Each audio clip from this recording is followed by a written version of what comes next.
मैं हितल मिश्रा आप सभी का मेरे इस YouTube चैनल पे स्वागत करती हूँ। आज हम इस वीडियो में शश नामक पंच महापुरुष राजयोग के बारे में जानेंगे। शश नामक पंच महापुरुष राजयोग प्रमुख राजयोगों में से बनने वाला एक राजयोग है जो कि शनिदेव से बनता है। शनिदेव जैसा कि आप सभी जानते हैं न्याय के देवता होते हैं। जिन भी व्यक्तियों की कुंडली में यह राजयोग बनता है वह लोग किस्मत के धनी होते हैं, या फिर हम ऐसा बोल सकते हैं कि जिन भी व्यक्तियों की कुंडली में यह राजयोग बन रहा है यह राजयोग उस व्यक्ति को रंग से राजा बनाने की क्षमता रखता है। तो आइए फ्रेंड्स, इस वीडियो में इस राजयोग के बारे में विस्तार में चर्चा करते हैं। वीडियो को स्टार्ट करने से पहले यदि आप मेरे इस चैनल पर नए हैं और आपने मेरे इस चैनल को सब्सक्राइब नहीं किया है तो प्लीज़ मेरे इस चैनल को सब्सक्राइब करें और इस तरह की इंटरेस्टिंग वीडियोस देखने के लिए बेल आइकन को प्रेस करना ना भूलें। तो आइए फ्रेंड्स, वीडियो को स्टार्ट करते हैं।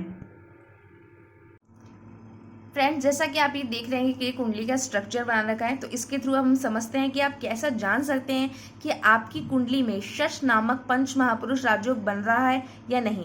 तो फ्रेंड्स, जैसा कि आप जानते हैं कि ये मकर लगन और कुंभ लगन यानी 10 नंबर राशि और 11 नंबर राशि जो होती है वह शनिदेव की होती है। तो हम बना लेते हैं ये 10 नंबर राशि से, यानी मकर लगन की ये हमने कुंडली बना ली।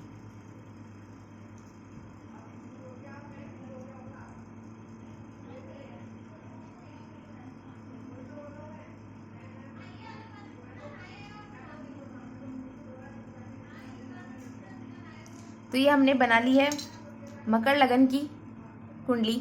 यदि फ्रेंड्स कुंडली में शनिदेव, आपकी कुंडली में शनिदेव स्वयं के घर में यहाँ पे फ्रेंड्स जो पंच महापुरुष राजयोग बनता है वह केंद्र के घर, जैसा कि आप जानते हैं 1, 4, 7 और 10 में ही बनता है।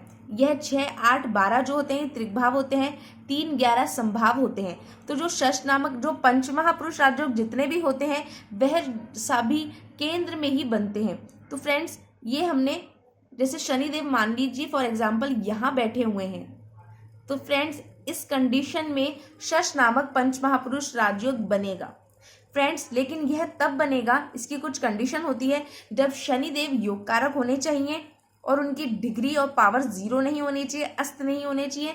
तब ऐसे में शनि का शश नामक पंच महापुरुष राजयोग बन रहा है।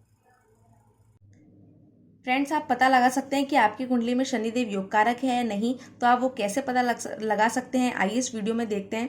आपको जैसे मैं बता चुकी हूँ कि मकर और कुंभ जो राशि होती है वो शनिदेव की होती है, यानी 10 नंबर राशि और 11 नंबर राशि। एक 10 नंबर राशि जो है उनको केंद्र का घर मिला हुआ है और ये सेकेंड घर है, ये भी अच्छा होता है। केवल 6, 8, 12 त्रिभाव होता है जो कि अच्छा नहीं होता है। 3 और 11 संभाव होता है, यानी ये जो घर होते हैं वो ना ज़्यादा अच्छे होते हैं ना ज़्यादा बुरे होते हैं, और ये केंद्र के घर होते हैं। तो एक केंद्र का घर मिला है और एक सेकंड हाउस मिला है। सेकंड हाउस में द्वादश की थ्योरी लगती है, द्वादश सप्तम की थ्योरी लगती है। तो केंद्र का घर और ये सेकंड घर, ये दोनों ही राशियां शनिदेव की है, अच्छे घर हैं, इसलिए ये पहले नियम से योग कारक हो गए। और सेकंड देखते हैं कि इनकी प्लेसमेंट का है, तो शनिदेव खुद के ही घर में बैठे हुए हैं, केंद्र के घर में बैठे हुए हैं, तो ऐसे में शनिदेव योग कारक हो जाएंगे और ये इसमें शनि का शश नामक पंच महापुरुष राजयोग बनेगा। अब सेकंड इसकी डिग्री भी देखेंगे। हर जब किसी भी व्यक्ति का जन्म होता है उस टाइम पे गोचर में वो शनिदेव चलते रहते हैं, तो ऐसे में इसकी डिग्री फिक्स होती है। वहाँ पे डिग्री हर किसी की अलग अलग होती है जन्म के टाइम। मान लीजिए डिग्री अगर हमने माना कि 5 है, तो ऐसे में शनिदेव की डिग्री 5 है, तो ये शश नामक पंच महापुरुष राजयोग बनेगा। अगर ये डिग्री 0 होती तो ऐसे में बनता तो सही शश नामक पंच महापुरुष राजयोग, लेकिन उसके इतने अच्छे आपको फल प्राप्त नहीं होते हैं। अब हम देखते हैं, जैसे अब सेकंड एग्जाम्पल ये तो हो गया कि मकर लगन में कैसे ना शनि का पंच महापुरुष आप देख सकते हैं। अब जैसे मान लीजिए हमने ये बना ली 11 नंबर लगन कुंडली से। फ्रेंड्स, मैं आपको बता दूं कि ये जो 11 नंबर की जो कुंडली होती है ना वो स्टार कुंडली कहलाती है। स्टार कुंडली का मतलब होता है, एक मिनट, ये 11 नंबर कुंडली जो होती है स्टार कुंडली कहलाती है। स्टार कुंडली का मतलब होता है कि यहाँ पे जो अपन ने यहाँ पे देखा था ना द्वादश की थ्योरी, वो इस वाली कुंडली में स्टार कुंडली में द्वादश की थ्योरी नहीं लगती है। क्यों? स्टार कुंडली का मतलब ये होता है कि इसमें शनिदेव ये शत्रु हैं बृहस्पति देव, लेकिन जो बृहस्पति देव होंगे ये योग कारक ही कहलाएंगे, मारक नहीं कहलाएंगे। अब मान लीजिए इसमें शनिदेव बैठे हुए हैं इस नंबर राशि में, वही केंद्र में बैठ गए, तो ऐसे में भी शश नामक पंच महापुरुष राजयोग बनेगा। फ्रेंड्स, शश नामक पंच महापुरुष राजयोग में बताया, जैसे मैंने अभी, केंद्र के घरों में ही बनेगा और किसी घर में नहीं बनेगा। सेकंड हम देख लेते हैं, ये कुछ नियम लिखे हुए हैं। इसमें है कि कुंडली में ग्रह योगकारक होना चाहिए, जैसा कि मैंने बताया था शनिदेव योगकारक होने चाहिए। तो शनिदेव को केंद्र का मिला है और त्रिक भाव मिला है। तो फ्रेंड्स, केंद्र प्लस त्रिक भाव इज इक्वल टू योग कारक ही होता है। ठीक है, तो केंद्र प्लस त्रिक भाव इज इक्वल टू योग कारक। तो पहले नियम से योग कारक है और प्लेसमेंट शनि को केंद्र के घर की, स्वयं के घर की ही मिली है, इसलिए योग कारक ही कहलाएगा।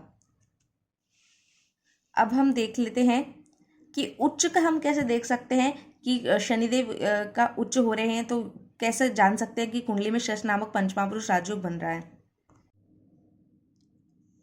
वृषभ,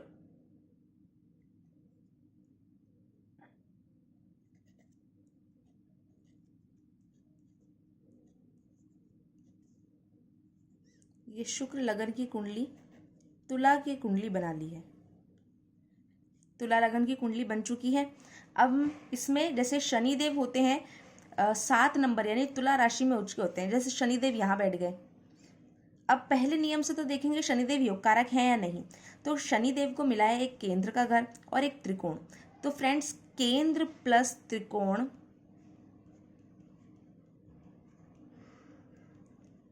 इज इक्वल टू योगकारक ही होता है। ठीक है फ्रेंड्स, तो केंद्र प्लस त्रिकोण योगकारक, तो ये पहले नियम से योगकारक हो गए। सेकंड कंडीशन प्लेसमेंट देखनी है, तो शनिदेव 7 नंबर राशि यानी केंद्र के घर में, यानी केंद्र के घर में प्लेसमेंट तो अच्छी हो गई कि ये अच्छे घर में बैठे हो, इसलिए योगकारक हो गए और का उच्च हो रहे हैं 7 नंबर राशि में। तो ऐसे में अब शनिदेव का शश नामक पंचमहापुरुष राजयोग इस कुंडली में बनेगा। ठीक है फ्रेंड्स, कुछ नोट्स हैं, जैसे फर्स्ट है, ग्रह यदि पापी ग्रहों के साथ युति बनाकर बैठा है तो उस राजयोग का लाभ कम होता है। फ्रेंड्स, जैसे ये शनिदेव यहाँ बैठे हुए हैं, इनके साथ में यदि राहु देव हैं, केतु देव हैं, तो ऐसे में ये शनिदेव का शश नामक पंचमहापुरुष राजयोग तो बनेगा, लेकिन इस राजयोग के रिजल्ट इतने इफेक्टिव नहीं होंगे जो कि मिलने चाहिए। क्यों? क्योंकि शनि, राहु देव या केतु देव, जो भी इनमें से एक यहाँ इसके घर में बैठा होगा, वो इसकी पावर को कम कर देगा।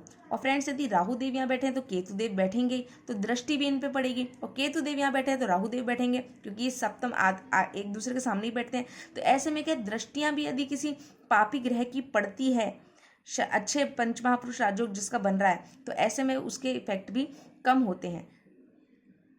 सनातन धर्म में जब कोई व्यक्ति जन्म लेता है तो समय, तिथि, ग्रह, नक्षत्र के अनुसार उस व्यक्ति की कुंडली बनाई जाती है।